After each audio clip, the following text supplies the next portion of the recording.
Dealing with trauma of any kind can be a challenge to people. It can be a challenge to a lot of us, whether it's medical trauma, trauma bond, trauma in relationships, abuse, whatever kind of trauma that comes up, childhood trauma, just trauma can be challenging to deal with psychologically, physically, spiritually. It could be a challenge to deal with. And I'm going to talk about one tip that I learned from medical trauma.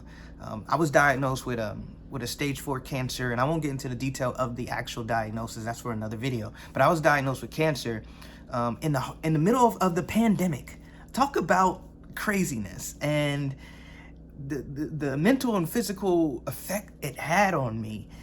It was hard. And one thing I learned about trauma and dealing with life's challenges is you have to rebuild a new identity away from trauma.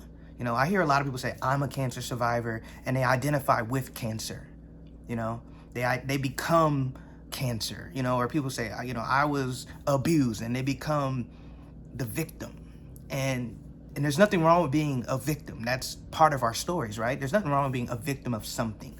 But it's about changing the narrative in order to overcome cancer, in order to overcome being a victim, in order to overcome abuse or whatever kind of trauma that one has. I personally feel you have to change the narrative. So the first thing I started doing when I was going through cancer is I started saying, cancer survivor, possibly soon to be cancer free. I started talking about and speaking into existence a new version of myself.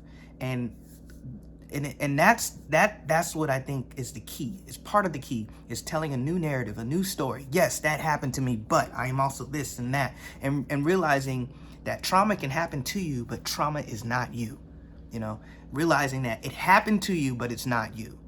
And that helps you from, feeling bad. That helps you from not looking at yourself as a problem or as the sickness. Because once you identify with the problem, it's kind of hard to change because you see yourself as the problem. And when you see yourself as a problem, you don't see yourself any other way. But when you see yourself as something that a problem happened to, it kind of distances you from the situation and allows you to analyze it in a healthier way. At least that's what helped me going through cancer.